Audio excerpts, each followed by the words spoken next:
Good morning, everybody. Once again, that we are reminded freedom is not free. To protect it, our service members step into harm's way. And this weekend, 6 service members lost their lives doing just that. I pray for all the men and women in uniform, for the families who are mourning, and the families whose loved ones still remain in combat. Your sacrifices for this nation will not be forgotten. While our brave men and women are risking their lives overseas to keep America safe, Democrats here are tearing down our defenses. Nearly every single Democrat voted to shut down the Department of Homeland Security. This wasn't a messaging mistake.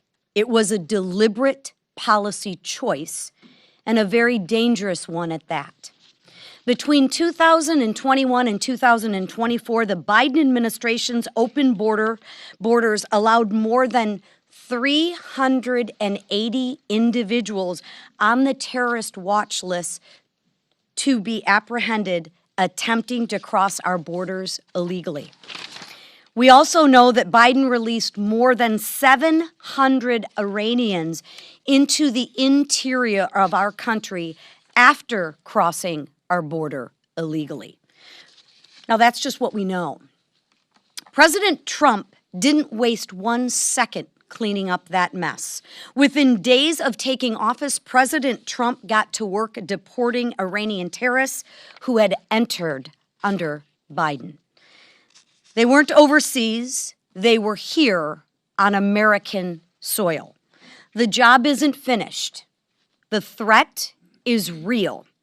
And when the world's leading sponsor of terrorism is promising retaliation, this is the moment Democrats decide to shut down the very agency created after 9/11 to prevent another attack. Really? I ask them, whatever happened to never forget? Seems like perhaps they have forgotten. And what's their excuse? To shield illegal violent criminals? I mean, seriously, you can't make this up. Last week, a mother stabbed to death by an illegal alien with a criminal history for over 30 years. The violent criminal is who the Democrats are choosing to protect. In Louisville, a woman was kidnapped and assaulted by a man who should have never been in this country. The violent criminal is who the Democrats are choosing to protect. In North Carolina, a man was brutally tortured in his own home by 2 illegal aliens, one of whom had already been deported. And yes, I will say it again. Those are the violent criminals that Democrats choose to protect. Our service members, law enforcement officers, are doing their duty. They're protecting freedom, and they are protecting American citizens. It's time for Democrats to do their duty. This is no moment for partisan games. This is a moment for patriotism. Reopen DHS, and please reopen it now. With that, I yield to the chairman of the House Foreign Affairs Committee, Brian Mast. I'd start by speaking about our service members as well. Make sure you can hear me. I'd start by speaking about our fallen service members as well. Representative Zinke and myself, we were discussing this, literally heartbreaking to us, and I mean that. It's something that can bring us to tears as we think about TAPS and we think about that crack of a 21 gun salute, and you think about seeing our friends, spouses, families handed flags. You know, when you think about those things, it literally it brings you to tears when you think about old friends. And we have families that are about to go through that. It's a very serious thing for our country. But what our reflection is also about that is that we can't even count the number of friends that we have buried because of the hand of Iran, year after year. There's an estimate that 1 in 6 service members that were killed from roughly 2003 to 13, 14, that window, killed by the hand of Iran. Those were our friends. And finally, and that's why the thanks goes to President Trump, finally, we have a commander-in-chief that's willing to say that that comes to an end. We're no longer going to face this imminent threat year after year after year. What does that imminent threat look like? What has it been beyond just the last 4 days? What has it been for the last 40 years or the last couple of years that President Trump decided he needed to act against it? Almost every member of Congress has voted to say that Iran is the largest state sponsor of terror because they're an imminent threat. Almost unanimous votes condemning their continuous support for proxies that are attacking America, our people, our merchant marine fleets, our Navy vessels. Almost unanimous votes condemning that. Almost unanimous votes calling their nuclear program a massive threat to the United States of America. Almost unanimous votes designating the Iran Revolutionary Guard as a terrorist organization. All of those votes, they weren't almost unanimous for no reason at all. They paint a clear picture of what everybody has concluded to be an imminent threat against the United States of America. Year in, year out, Iran has been an imminent threat against us because they have never faced an imminent response until President Trump. What did they face instead?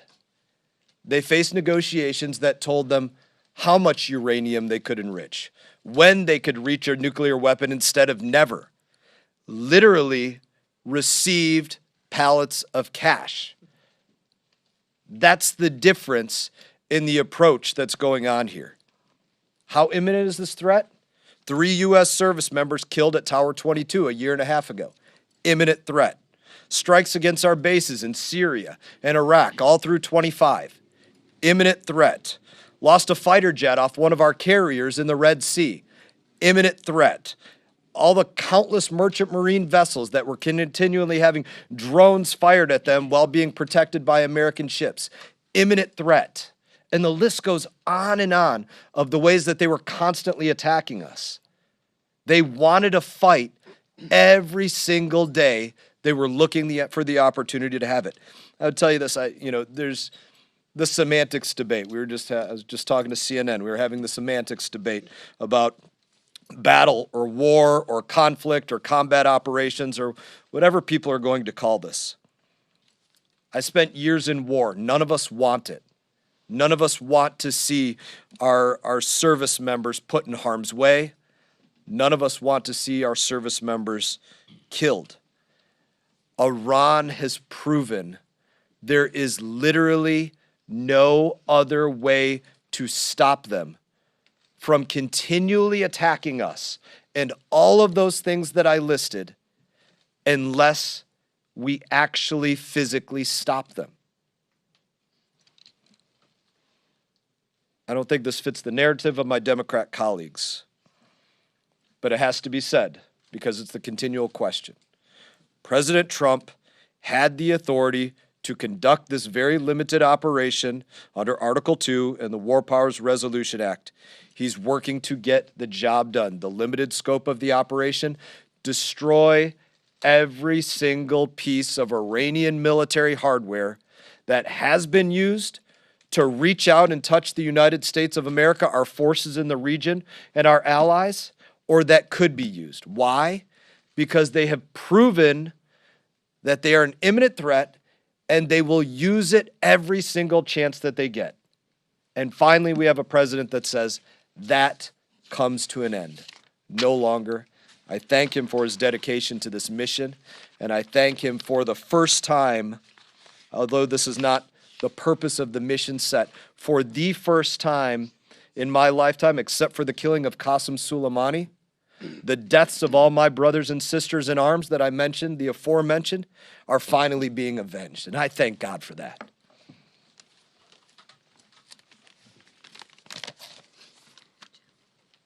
Thank you, Brian. this is personal to all of us, but we know it's especially personal to you and our warrior colleagues and all your families.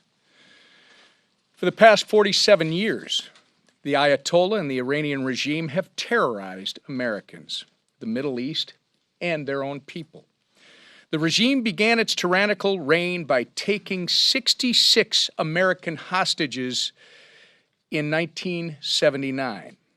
More recently, Iran-backed Hamas terrorists killed 46 Americans and kidnapped at least 12 on October 7th of 2023. Terror attacks, assassination plots, drone strikes. More Americans have been killed by Iran than any other terrorist regime on earth. As long as the Islamic Republic of Iran stands enabled and empowered, the world will never know peace. Over the weekend, as Brian referenced, President Trump said enough is enough. Operation Epic Fury is a bold, decisive, and necessary act of strength against a belligerent and ruthless enemy of freedom. The battle with Iran has been raging for nearly half a century. President Trump is ending it once and for all. While the president displays leadership and strength on the world stage, Democrats here in Congress are doing the exact opposite. We are now in the third week of the Department of Homeland Security shutdown because Democrats would rather play political games than protect the American people. As we speak, there are members of the U.S. Coast Guard, a component of DHS, based in the Middle East. They've been there for a decade. Iran is actively targeting our forces in that region, and Democrats are standing in the way of these American heroes from receiving a paycheck while they risk their lives in defense of our nation. Why? Because they want to stop the president from enforcing our nation's immigration laws. It's sick, it's wrong, and it's dangerous. Now is the time for Democrats to quit grandstanding and start standing with the American people. And with that, I turn it over to our leader, Steve Scalise. Thank you, Whip. We all pray for our men and women in uniform who are carrying out this critically important mission. We mourn the 6 who have lost their lives just in the last few days. But we also recognize the threat that Iran has posed for decades. And Chairman Mast laid it out incredibly well. Chairman Mast, who himself served our country so honorably, but understands that this is a threat that has declared war against America and carried out attack on top of attack on top of attack against our men and women in uniform. Hundreds of service members dead at the bloody hands of the Iranian regime, who is no longer with us, because President Trump finally took the action that many other presidents have contemplated, but ultimately decided to push off to somebody else. And President Trump is the leader, the commander-in-chief, who said, we are going to protect America against evil dictators who chant death to America. And by the way, when they're enriching uranium at weapons grade level, we ought to take them at their word, because that was their intention. For years and years, they were rushing towards a nuclear weapon. And even after the Operation Midnight Hammer decimated parts of their nuclear weapons program, they still went back and started trying to rebuild a nuclear weapons program, continued enriching uranium. They were never going to stop. And it was crystal clear during the negotiations, where Secretary of State Rubio did such an incredible job, as well as his team, trying to get a peaceful solution to this. Iran made it clear they had no intention of reaching any kind of peaceful solution. And ultimately, their intent was to kill Americans, as they have been for decades.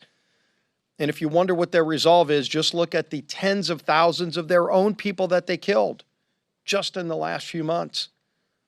And so we support President Trump in this important action. We pray for the safety of our troops who are carrying out this incredibly important mission, and our allies in the region. And you can see more countries getting pulled in from even around the Middle East region. But at the same time, we also recognize this is no time to have the Department of Homeland Security shut down and their ability to protect Americans limited. And who did that? Democrats in Congress, who weeks ago made a reckless decision to shut down the Department of Homeland Security. But now that we're at a heightened threat, and it's not just hypothetical threats, you could see what happened in Austin. A man with a Property of Allah shirt killing Americans. When we saw the open border of Joe Biden, for years letting in people who want to do us harm, people on the terrorist watch list, people from Iran that could do us harm, we need to be more vigilant than ever and have a fully functioning Department of Homeland Security with all the capabilities, cyber capabilities, which right now are dramatically limited because of Democrats' reckless and dangerous action to shut that department down. It is time for their dangerous games to end. Democrats need to vote with us tomorrow to reopen the Department of Homeland Security to make sure that our basic mission as members of Congress to keep Americans safe continues. And we're going to give them that opportunity. And now our speaker, Mike Johnson. Thank you, Mr. Leader. Thank you, this leadership team, Chairman Mast. Our hearts and our prayers do go out to the families of our 6 fallen service members who've given their lives in defense of freedom and this country and America's interest. And I love my colleague and classmate Brian Mast, and he is a visible reminder of the service and the sacrifice that so many provide this country, and those who are brave enough to put on the uniform and put themselves in harm's way deserve our eternal gratitude, and they have it. Let's talk about Operation Epic Fury. The details, the latest of which were recounted this morning by the Secretary of War and the Chairman of Joint Chiefs of Staff. They've been remarkably transparent. As you know, last night, members of the House received another very thorough briefing on the operation. We had, of course, the Secretary of War there, Pete Hegseth, and Chairman of Joint Chiefs of Staff, General Raisin Kane. You had Secretary of State Marco Rubio. You had John Ratcliffe, Director of the CIA. We had legal representation from the Department of Justice. They answered questions forthrightly, and it was, I think, very helpful to a lot of the members, or everybody that participated. They have communicated at great length the details of the operation, both to Congress and to the American people. I think you can make an argument this is the most transparent administration in U.S. history. The Commander-in-Chief himself has been very forthright and very vocal about what's going on, answering questions and providing the insights that I think that people need. We're 4 days in so far on Operation Epic Fury. It's been limited, precise, and extremely lethal. It's been a remarkable success thus far, as recounted as recently as the last couple of hours by those leaders I mentioned. The early results are very encouraging. Iran's naval fleet is degraded. That was the first part of the mission, or at least the second part. The first part was the missiles. And its missile facilities in Iran and the stockpiles have severely depleted. Its former Ayatollah, the mastermind behind decades of terrorist violence, recounted by Chairman Mast and all of us over the last several days, he is now deceased. The administration has detailed its rationale behind the operation, and it bears repeating. The largest state sponsor of terrorism, Iran and its proxies, have killed more Americans than any other terrorist regime on earth. They are dedicated to it. They have been, and they say the quiet parts out loud. They wanted to wipe Israel off the face of the earth, and they'd like to take us out as well. We're the great Satan in their analogy and their misguided religion, and there was no way to appease them. In defiance of every American president since Jimmy Carter, the Iranian regime has pursued the means to acquire a nuclear weapon so that they could take that madness and that ideology to its full conclusion. Everyone, regardless of political affiliation, should be able to agree that that can never happen, should never happen. President Trump exhausted every diplomatic channel to this end. He tried. They bent over backwards. Since March of last year, he directed his administration to initiate 5 different rounds of negotiations with Iran's leaders. Most recently, and along the way, they've offered sanction relief, normalization, and most recently, they even offered nuclear fuel for life if Iran would cease its domestic nuclear program. And they were rebuffed. Iran said no. Why? Because we all know why they were enriching uranium, and it had nothing to do with medical devices and energy supply. It was to kill their enemies and the U.S. was at the top of the list with Israel. Think about that. While Iran dragged its feet, its leaders pressed forward with its nuclear ambitions. They were stalling because they wanted to kill us. They continued to advance their conventional missile systems at a speed and a scale that greatly outpaced our regional allies' ability to respond. That is what made it imminent. In short, the situation was untenable. We had our personnel, troops, citizens, installations, and assets in harm's way. And through this operation, President Trump took decisive and defensive action to ensure the safety of our forces, our citizens, our allies, and our homeland. In my estimation, this course of action was necessary, lawful, and effective, and reversing it now would weaken America. Congress has a constitutional right to exercise its oversight authority, and we will. But we also have a duty and obligation not to undercut our own national security. One last note, there's a misconception that Operation Epic Fury is in any way a diversion from Republican demands for peace. It's the opposite. Peace is not secured through appeasement, and it's certainly not secured by airdropping billions of dollars on terrorist regimes, which is what previous Democrat administrations have done. Peace is secured through strength. That is the principle that our party has stood for my entire life, and on principle before that, articulated the idea of peace through strength. That's what this administration is demonstrating, and that is why America is the last great superpower on the planet, and all freedom-loving people around the world are grateful to God for that. Let's talk about DHS. It's been mentioned this morning. If we're being wise, now is the time to be vigilant at home and to ensure that all of our doors are locked, so to speak. Obviously, everyone understands that. It's a heightened threat environment. Global tensions are high, threats are constantly evolving, and America's adversaries are watching for any sign of weakness on our part. We cannot show them that. And yet, all this is happening. We have Democrats running around here playing political games in Congress. It's infuriating. They've shut down the very agency that is responsible for securing the homeland. The Democrats have shut down the agency responsible for keeping Americans safe. Unbelievably. They've already instructed their members to block funding. They sent out a whip notice to tell House Democrats, to instruct them, to give them the order to vote down Homeland Security funding. That's a bipartisan consensus bill that had already been prepared by the House.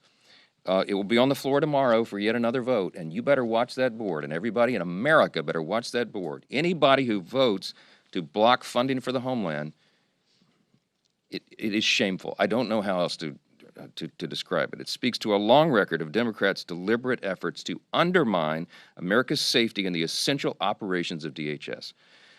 We all remember that under Joe Biden, Democrats opened wide our nation's border for 4 catastrophic years. They allowed hundreds on the terrorist watch list to cross a border illegally, and unwittingly they released 2.2 million known gotaways into the interior. We have no idea where so many of those people are.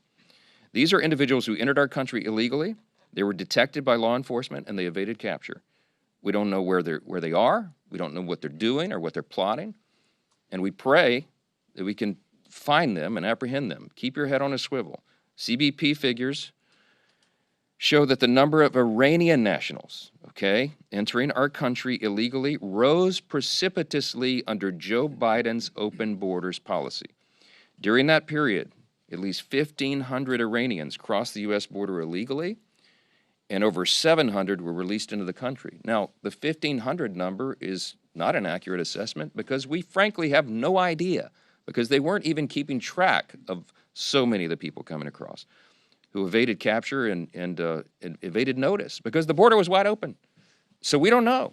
We don't know how many dangerous people are here, how many Iranians who believed in that ideology of the Ayatollah who now is buried. Think about that. Over 1,500 Iranian nationals traveled multiple oceans to enter the U.S., not through legal ports of entry, but unlawfully at our border.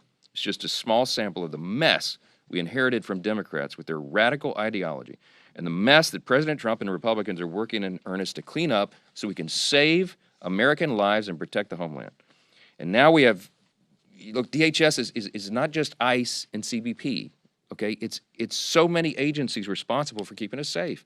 You're talking about the Coast Guard, you're talking about FEMA, our cybersecurity infrastructure, our counterterrorism coordination, all of that is at stake right now, and the Democrats are going to vote tomorrow not to fund those operations. Just think of that. Massive mission-critical functions, especially right now.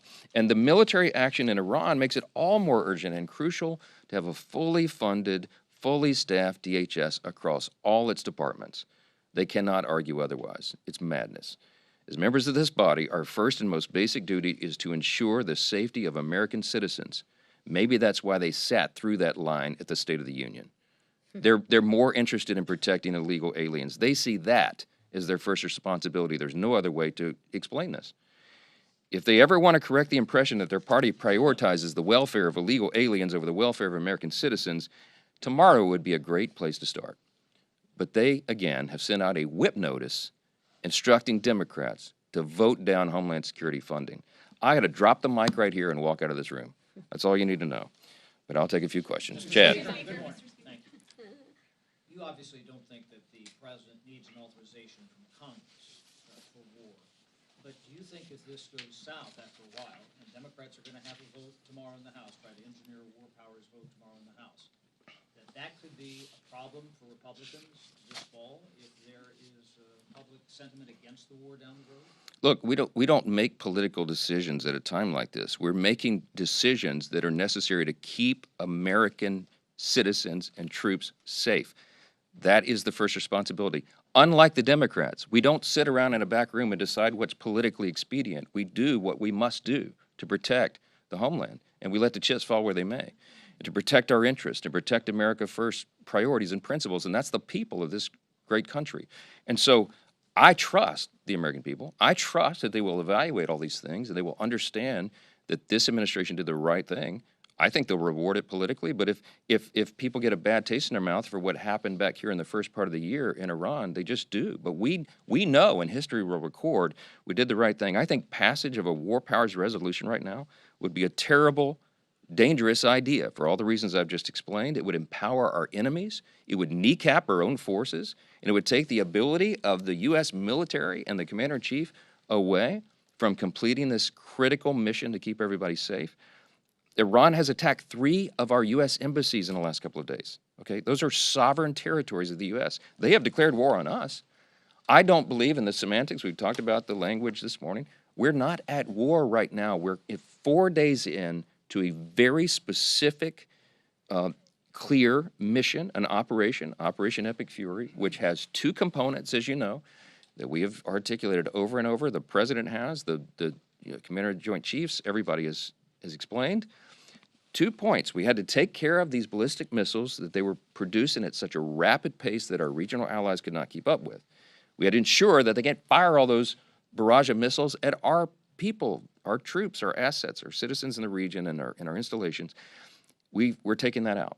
We had to. It's a defensive operation. And secondly, we had to take their Navy down. That's effectively what, in layman's terms, that's what's happening right now. That will be done quickly. As I explained this morning, we're, I think, hours away probably from having full operational control over the skies over Iran, which means that this mission can be completed quickly. We expect that it will be. And then we will hope and pray that the Iranian people take this moment of opportunity, rise up, take their country back, and that freedom can flourish there for the first time in generations. Yes. Mr. Speaker, thank you so much. Some of your members, as you know, Congressman Davidson included, oppose this Iran operation, which the president himself has called a war. Are you confident that you have the votes to defeat the war powers resolution tomorrow? Yes, and I had a discussion with Congressman Davidson this morning. He's a dear friend and brother of mine, and we, iron sharpens iron. We disagree on issues, and we have those discussions. He and I have done this a lot. He said this morning in front of all their House Republicans, he's not yet sure how he's going to vote on the war powers resolution. I believe we have the votes to put this down, and I certainly pray that's true. Because, for what all the reasons I said, it would put the country in serious harm, and it would certainly jeopardize the lives of our troops and all those who were involved in making these great sacrifices to defend us. We have to put this down. Monica. You said on Monday, talking about the start of this war, you said that Israel was determined to act in their own defense here, with or without American support. You also said if Israel fired upon Iran, they would have immediately retaliated against us, personnel and assets. But the president said yesterday that it was him, it was the United States that might have forced Israel's hand. So why are you and the president not on the same page? We're on- at the start of the war? We're on the same page. I'm not at liberty to say publicly much of the classified information that I get in all these briefings, and that's always the delicate part of this, because if we say too much, then it reveals methods and sources, and it eliminates the ability of our extraordinary military and intelligence community to do what they do. The president has explained his analysis and his thought. Obviously, Israel is a close ally. They're in close communication. But everything I've said and everything he said is all true. They're not inconsistent in any way. Israel saw Iran as an existential threat. We should have seen them as well. But they were they were literally a neighbor.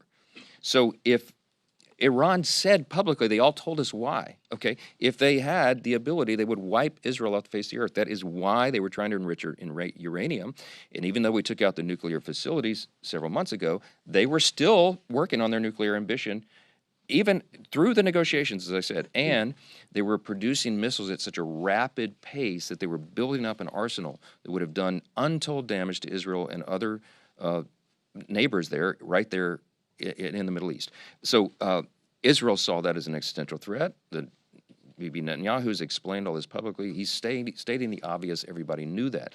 They saw a moment of opportunity. They had to act in their own survival, and we knew and understood, and this has been explained by the Secretary of State, the President, myself, and everybody else. The unclassified part is that if this kinetic activity began, then Iran was determined to hit us, our personnel, our assets, and all that. If the Commander-in-Chief and his administration and our officials waited for all those casualties to be exacted, they would have been drug up here and put through an inquest like you've never seen before, because the Democrats would have had a field day and said, if you had all that exquisite intelligence, why didn't you protect us? So it's a no-win situation for them. That's what the President and everyone has tried to explain. There are different ways to explain it. It's all the same truth. None of that has changed. It's entirely consistent. Last one. Yes, sir. Last, back row. President Trump said this is expected to be a 4 to 5 week campaign, but that he opened the door for potentially longer than that. We heard several of your members yesterday coming out of the briefing. Some said they support the engagement now, but that that may change if this ends up being something that drags out. If we're sitting here 8 weeks, 10 weeks down the road, and this is still happening, would your position, at least on a war powers resolution, change? But look, I'm not going to get into hypotheticals. What we need to do right now is stand together as a country. We need to stand with our brave servicemen and women who are in harm's way, stand with the President on this critical mission to keep us safe, and we will do that. Congress will do its job. We will perform our oversight responsibilities, but the first duty, as I said earlier, is to keep the country safe, and that's what we're focused on right now. Thank you so much. Supplemental funding. Has the Pentagon